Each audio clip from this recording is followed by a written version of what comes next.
شكرا فاتن، وتنواصل معكم تغطية لفعالية مهرجان موازين إيقاعات العالم. جاتنا من جزر القمر فنانة وكذلك عارضة أزياء عندها حفلة هذه الليلة بمسرح محمد الخامس. إيماني، bonjour. Bonjour, Ça va, vous allez bien? très bien, merci. Alors vous arrivez de très loin, donc les îles Comores, c'est un pays qu'on adore ici au Maroc.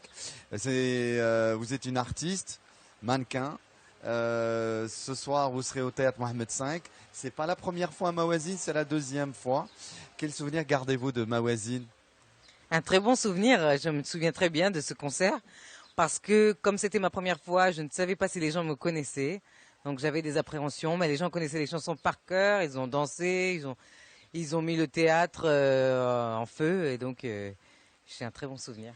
Alors Imani en arabe ou Iman, la foi. Oui. Vous vous appelez Nadia Maljaro. Ah, presque. Mladjao. Maljaro. Et Imani, c'est venu comment? Eh bien, c'est quand j'étais mannequin, à vrai dire. J'ai ce nom depuis longtemps. Quand j'ai commencé, il y avait beaucoup de Russes qui s'appelaient Nadia dans mon agence. Mhm. Et on voulait pas m'appeler Nadia numéro 5. Et on m'a dit de chercher un nom. Et j'aimais bien Imani, ça venait d'un film, Un prince à New York avec Eddie Murphy. J'ai su après que ça voulait dire la foi, mais sur le coup, je ne savais pas. Et je l'ai choisi là. D'accord. Alors vous, votre vie, elle a changé, je pense, à 17 ans. Vous étiez à Paris, chasseur de tête qui vous croise, qui vous propose de devenir mannequin. Bien sûr, avant, tu avais une autre vie, bien sûr, chez toi. C'est-à-dire, vous faisiez beaucoup de sport. J'étais étudiante, je faisais du sport, oui, voilà. Voilà. Et la vie va changer. Vous allez partir à New York pour être mannequin. Oui. Vous pensiez être un jour mannequin, mais par contre, vous aimez la musique avant. Donc, à l'internat, vous chantez et tout ça. Vos parents, ils voulaient pas, c'est normal. Je sais pas si c'est normal. Non, mais c'est les études d'abord. Voilà. Les études Il y d'abord. a des parents qui trouveraient ça normal, mais il y a d'autres parents, ils disent, avec la musique, on paye pas le loyer. Alors c'est vrai que c'était compliqué, mais ben, on m'a proposé d'être mannequin, j'ai accepté parce que j'ai trouvé que c'était mieux que d'aller travailler au McDo. À mon âge, j'avais 17 ans, et que c'est là où on a un petit boulot. Et moi, mes copines, elles allaient travailler au McDo, puis moi, on m'a proposé d'être mannequin, j'ai trouvé ça mieux. Et votre vie, elle a changé après New York. Ouais. Voilà. Et à l'internat, vous chantiez déjà quand vous étiez à l'internat et tout ça. Et vous avez dit que Tracy Chapman vous a donné envie de chanter. Alors en internat, je faisais partie d'une chorale, oui, une chorale militaire.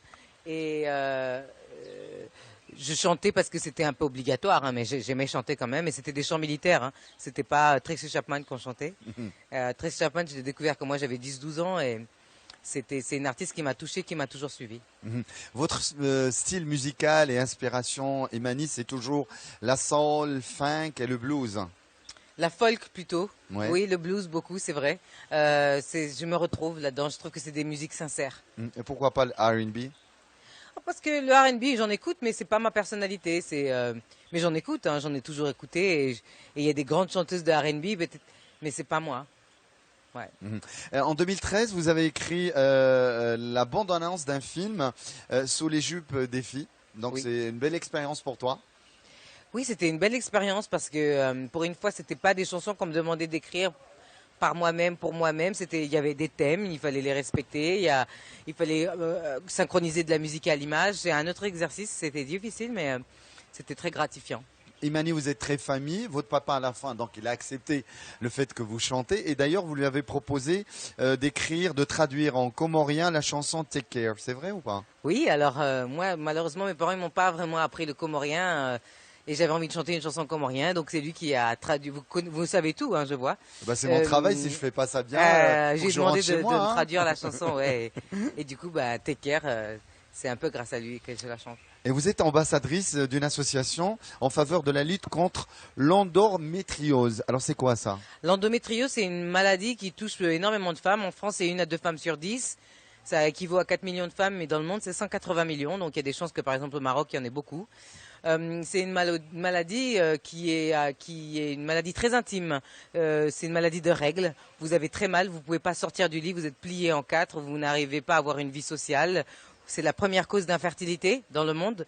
Et c'est une maladie qui a été découverte il y a très longtemps, mais qui n'a pas de cure, qui n'a pas d'études, qui est mal prise en charge.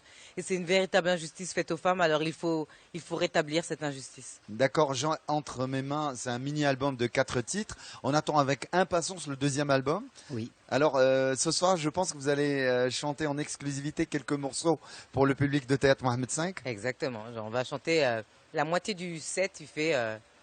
Ce sont des nouvelles chansons. Et vous avez une guitariste dans votre formation. Un guitariste. Un guitariste.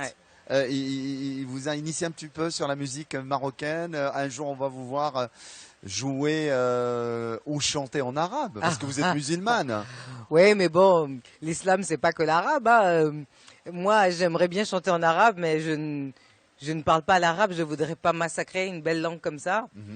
Il vaut mieux que je m'en tienne à ce que je sais faire. Vous avez plusieurs vies. Comment voyez-vous la prochaine? Je pense pas à la prochaine, je pense à la vie que j'ai déjà et on verra bien.